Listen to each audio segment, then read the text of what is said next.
और मैं हूं मधुबाला आपके साथ। वीआईपी सुप्रीमो मुकेश सहनी के पिता की निर्मम हत्या कर दी जाती है और जिस तरीके से बिहार में अभी भी सनसनी फैली हुई है, जिस तरीके से कई खुलासे हो रहे हैं, इस हत्या के पीछे का क्या राज है वो भी आज निकल करके सामने आया है। क्या कुछ मामले हैं, इसकी भी बातें निकल करके सामने आ रही है। आखिर क्या वजह थी कि इस तरीके का काम किया गया है, इतना गंदे तरीके से वार किया गया है, क्या कुछ मामले निकल करके सामने आते हैं। आज हमारे साथ दो सहयोगी हैं बातचीत करने के लिए, विकास और प्रिया। तो चलिए एक एक करके जानकारी लेते हैं कि आखिर किसने किया, क्यों किया, क्या वजह था, आखिर ऐसा काम किसने किया है, उसका भी आज खुलासा होने वाला है। तो खबर पर जरूर बने रहिएगा और खबर को अंत तक जरूर देखिएगा। विकास, जिस तरीके से मुकेश सहनी के पिता की निर्मम हत्या कर दी जाती है, यानी कि मैं जिक्र कर रही हूं जितन सहनी की, काफी बेरहमी तरीके से उनको मारा गया है। क्या कुछ खुलासे निकल करके सामने आ रहे हैं, थोड़ा जनता को आप भी बताइए। देखिए, कल भी हम अपने दर्शकों को बताए थे कि किस तरीके से जो मामला निकलकर सामने आया है वो मामला गंभीर है। मामले की गंभीरता को देखते हुए हमने अपने दर्शकों को ये भी बतलाया था कि जब पुलिस की जांच रिपोर्ट सामने आएगी तो उसमें यही निकलेगा कि इनके घर में जिनका आना जाना था उनका ही हाथ मिलेगा, और वैसा ही हुआ। हमने पहले भी कहा था कि ये पैसे का लेन देन है और पैसे का लेन देन ही निकलकर सामने आ रहा है। खुलासा भी वही हुआ। कासिम, जो व्यक्ति कासिम पकड़ा गया है, जिस पर हत्या का आरोप लगे हैं, उसने गुनाह अपना कबूल भी कर लिया है कि हाँ, मैंने हत्या किया। अब वजह क्या रही इसकी, तो हम आपको बता दें कि 2022 में कासिम जितन सहनी जो थे उनसे पैसे लिए थे। कितने लिए, तो 1 लाख रुपए लिए, ब्याज पर लिए। लेकिन वो पैसे 2023 में बढ़कर 1.5 लाख रुपए हो गए, यानी कि जो सूद के साथ वो 1.5 लाख रुपए हो जाते हैं। लेकिन कासिम जो है वो पैसे को नहीं भरपाई कर पाता है मुकेश सहनी के पिताजी को। उसके बाद मुकेश सहनी के जो पिताजी हैं वो कासिम को कहते हैं कि आप जमीन का जो आपका कागज है वो मेरे पास रख दीजिए। यानी कि क्या होता है उसको, जैसे कि कोई हम लेने जाते हैं पैसे वगैरह तो एक कुछ ना देते हैं ना उनको गारंटी के तौर पे, तो वैसे वो जमीन का कागज रख लेते हैं। लेकिन मामला 2022 से 2024 में आ जाता है। वो पैसे लगातार बढ़ते जाते हैं, सूद में जो है वो लगते ही चले जाता है। जिसके बाद कासिम, जिस दिन उनके पिताजी का हत्या होता है उस दिन कासिम जो है रात को उनके घर पहुंचता है। 1:30 में घर पहुंचता है कासिम। वहां पे पहुंचने के बाद में खूब लड़ाई झगड़ा होता है, दोनों में खूब बहस होता है। और बहस इतना ज्यादा बढ़ जाता है कि कासिम धार चाकू से उन्हें गोत देता है और गोतने के बाद उनकी हत्या कर देती है। लेकिन कासिम अकेला नहीं जाता है। जो सीसीटीवी फुटेज इस वक्त दर्शक हमारे अपने टीवी स्क्रीन पर देख रहे हैं, उसमें जो सीसीटीवी फुटेज निकलकर सामने आई है उसमें 17 लोग नजर आ रहे हैं। 4 लोग घर के अंदर दाखिल होते हैं, बाकी सब बाहर दरवाजे के खड़े रहते हैं। लेकिन आप देख सकते हैं कि सबके हाथों में लाठी और डंडे हैं। यानी कि सब यही सोचकर गए हुए थे कि आज किसी भी तरीके से जमीन का कागज वापस ले लेना है। मतलब काम अगर जमीन का कागज वापस नहीं देते हैं, पैसा वो अपना नहीं भूलते हैं, तो उन्हें हम इस दुनिया से खत्म कर देंगे, हटा देंगे। और यही हुआ भी। कासिम का साथ 2 लोग और दिए। जो 4 व्यक्ति अंदर घुसे उसमें 2 और थे कासिम के साथ में, जिन्होंने उनसे ब्याज ले रखा था, पैसे ले रखे थे। अब ये पैसे का खेल है। पैसे का वो ब्याज का काम करते थे, पैसे देते थे, ब्याज लेते थे, पैसे देते थे, ब्याज लेते थे। लेकिन वो शुरू से यही काम कर रहे थे अपने पुश्तैनी घर पर रहकर। और यही कारण रहा कि उनकी दुश्मन जो थे वो काफी ज्यादा बढ़ते चले गए और कासिम एक ऐसा शख्स निकला जो उनकी हत्या कर दिया। बिल्कुल बिल्कुल विकास। प्रिया, जिस तरीके से मुकेश सहनी के पिता यानी जितन सहनी के निर्मम हत्या कर दी जाती है, कई खुलासे निकल करके सामने आ रहे हैं, आपको क्या लगता है? देखिए, जिस तरह से विकास जी ने भी बातों को व्यतीत किया, कहा कि जिस तरह से कासिम ने चंद पैसों के लिए उनको हत्या कर दी, काफ़ी ये निर्दलीय कार्य है।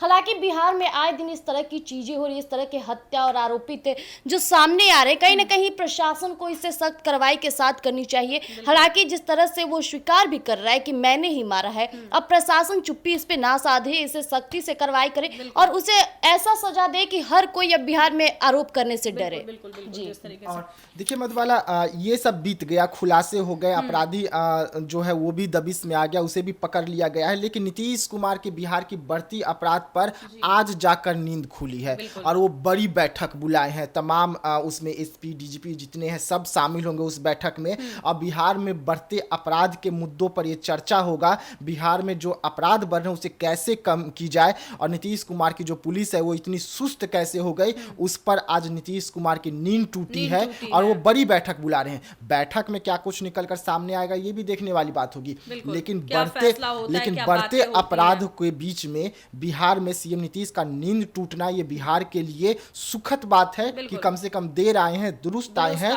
लेकिन ठीक है, अपराध बढ़ रहे हैं, लगाम नीतीश कुमार लगाएंगे, लेकिन एक बड़ा घटना का बड़ा खुलासा बिहार पुलिस ने 48 घंटे के अंदर ही कर दिया। जिस तरीके से चिराग पासवान हो या चिराग पासवान के सांसद हो या जितेंद्र राम मांझी हो, वो तमाम लोग अपने ही सरकार को घेर रहे थे और कह रहे थे कि हमें इसका खुलासा 48 घंटे के अंदर चाहिए। और यही कारण रहा कि नीतीश कुमार जो है अपने सबसे भरोसेमंद आईएएस अधिकारी को वहां पर भेजते हैं और अलग से एक टीम का गठन किया जाता है और वो टीम जांच करती है और 48 घंटे के अंदर ही इसका पूरा खुलासा कर देती है। लेकिन खुलासा तो हुई है, अपराधी धरा भी गया है, लेकिन जो हमारा कानूनी प्रक्रिया है ना, अपराधियों को धरने के बाद भी इतनी जल्द सजा नहीं देती। अब देखने वाली बात होगी कि इन्हें कितनी जल्द सजा मिलेगी, क्या सजा मिलेगी जिससे मुकेश सहनी को इंसाफ मिल सके। उनका पिताजी वापस नहीं आएंगे, घर में दुखों का जो माहौल बना हुआ है इस वक्त वो हम भी समझ रहे हैं। लेकिन विकास, मुकेश सहनी का भी एक बयान आया है अपने पिता को मुखाग्नि देने के बाद। मुकेश सहनी का ये कहना है कि हमें पुलिस पे भरोसा है, वो जल्द से जल्द कार्रवाई करेगी, मेरे पिताजी को इंसाफ दिलाएगी, ऐसा मुकेश सहनी ने कहा है लोगों के सामने। देखिए, मुकेश सहनी विपक्ष में है, तेजस्वी यादव के सबसे खास सबसे करीबी माने जाते हैं। जिस तरीके से दोनों ने चुनाव प्रचार किया था और नीतीश कुमार को सबसे ज्यादा घेरने की कोशिश की थी, बिहार पुलिस को घेरते हैं, लेकिन अब उनके साथ अगर इतना बड़ा घटना घट गया तो किस पर भरोसा करेंगे? अपनी ही सरकार पर भरोसा करेंगे ना, तो उनकी अपनी सरकार कौन है? नीतीश कुमार है, क्योंकि नीतीश कुमार बिहार के मुखिया है और मुखिया के अंडर में पुलिस है, तो उन्हें अपनी ही पुलिस पर भरोसा करनी होगी।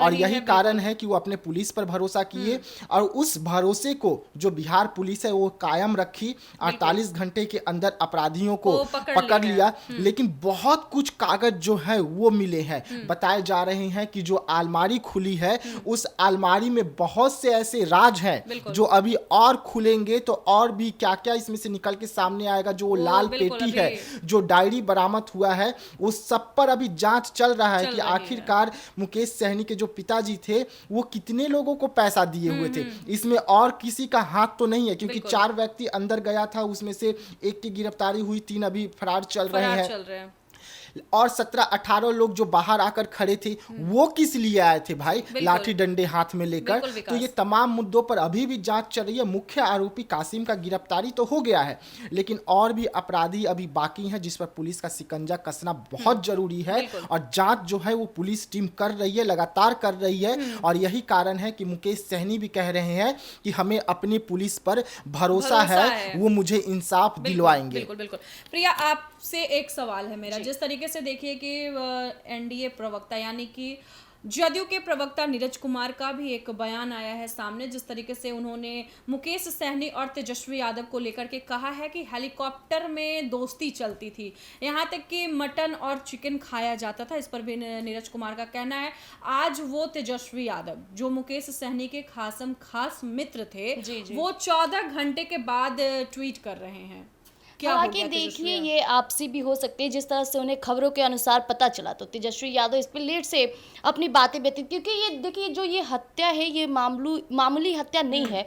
हालांकि जिस तरह से इसमें कासिम यानी एक मुस्लिम समुदाय का नाम सामने आ रहा है तो कहीं ना कहीं ये विवादित पूरा है। और जिस तरह से तेजस्वी यादव एक राजद के नेता है तो कहीं ना कहीं ये चीज़ों को वो मैनेज करने के लिए इस तरह की चीज़ें की होंगी कि कहीं ना कहीं बिहार में इसको लेकर के विवाद न खड़ा हो जाए। जी, और जिस तरीके से विकास आपसे ये सवाल रहेगा कि जिस तरीके से अभी जो बयानबाजी जो शुरू हो गया, यहाँ तक कि राजद के तरफ से बुरा पलटवार चल रहा है नीतीश कुमार को लेकर के, यहाँ तक कि उन लोगों ने कहा है कि इस्तीफा दे देना चाहिए, इस पर आपका क्या कहना है?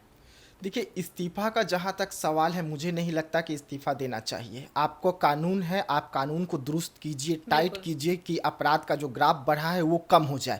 ऐसे में तो लालू प्रसाद यादव और राबड़ी देवी को भी इस्तीफा दे देना चाहिए था जब बिहार में जंगल राज चल रहा था।